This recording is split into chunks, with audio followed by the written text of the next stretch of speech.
पढ़ाई करने वाले बच्चों के साथ में सबसे बड़ी प्रॉब्लम क्या होती है पता है? कि वो पढ़ते तो रहते हैं लेकिन उन्हें काफ़ी टाइम तक याद नहीं होता है। जैसे तैसे पढ़ने के बाद में याद होता है तो भूल जाते हैं।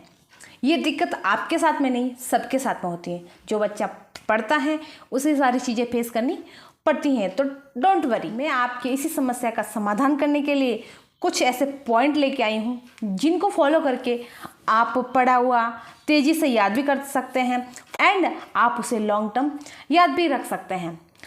अब आप ये सोच रहे होंगे कि मैडम आपके पास में ऐसी कोई टेक्निक है क्या?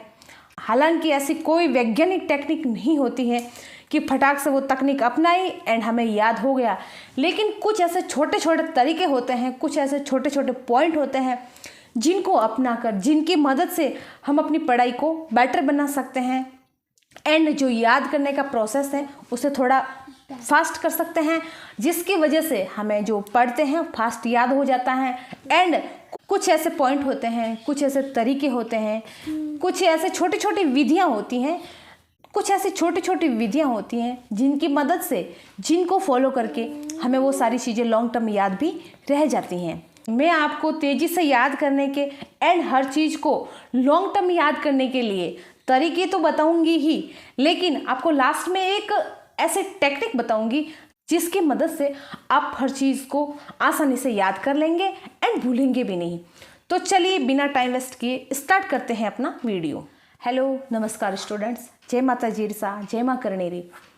सबसे पहला पॉइंट ये है कि आप जो भी चीज़ पढ़ें, जो भी टॉपिक पढ़ें, तो उसे किसी सरल घटना से कोरिलेट करके पढ़ें। अब आपको समझ में नहीं आ रहा होगा कि मैं क्या कहना चाह रही हूँ और आप क्या समझ रहे हैं, तो चलो मैं आपको सरल भाषा में समझाती हूँ कि आप जो भी टॉपिक पढ़ रहे हैं उसको किसी कविता के माध्यम से कोरिलेट करके, किसी सरल घटना से या किसी गाने के साथ में या किसी कहानी के साथ में जोड़कर याद करें।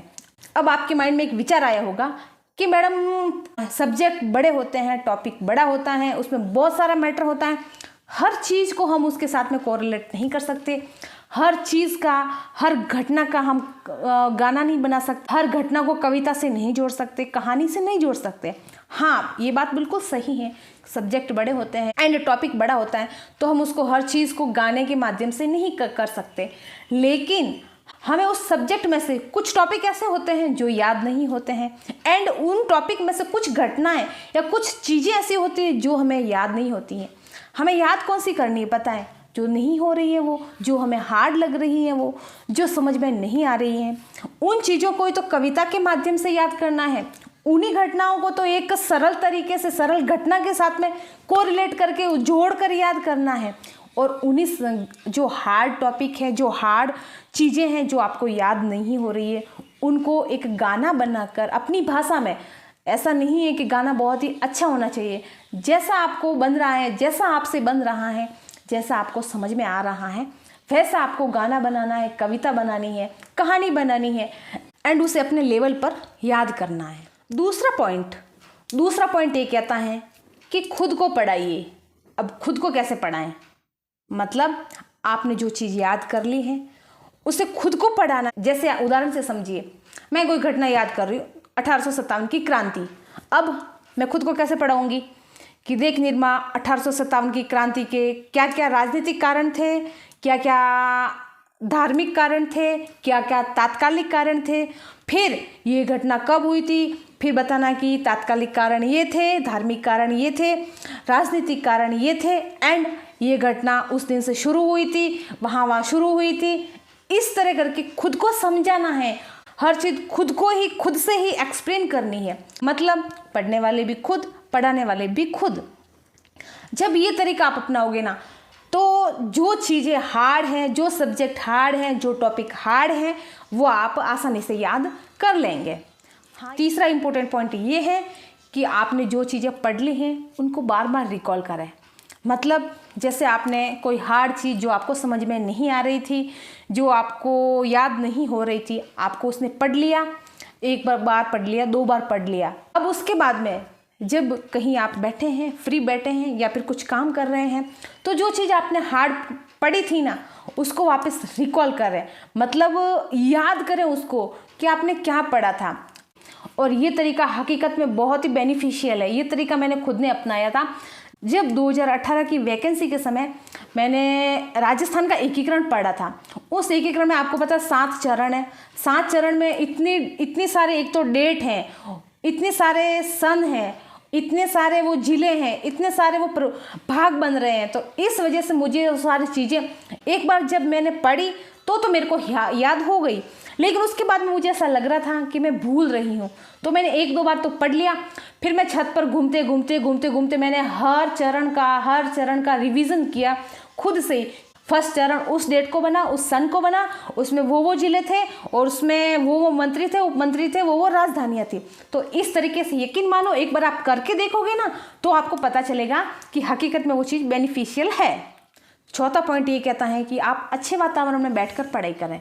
अच्छे वातावरण से मतलब जहाँ का माहौल पॉजिटिव हो, भले आपके घर में ही हो, अगर आपके परिवार में भी 2-3 लोग बोल रहे हैं, चेंचे कर रहे हैं, तो आप वहाँ से हटकर दूसरी जगह जाइए जहाँ का वातावरण शांत है, जहाँ का माहौल अच्छा है, वहाँ बैठकर पढ़ाई करिए, क्योंकि पॉजिटिव माहौल का अपने ऊपर बहुत ज़्यादा फर्क पड़ता है।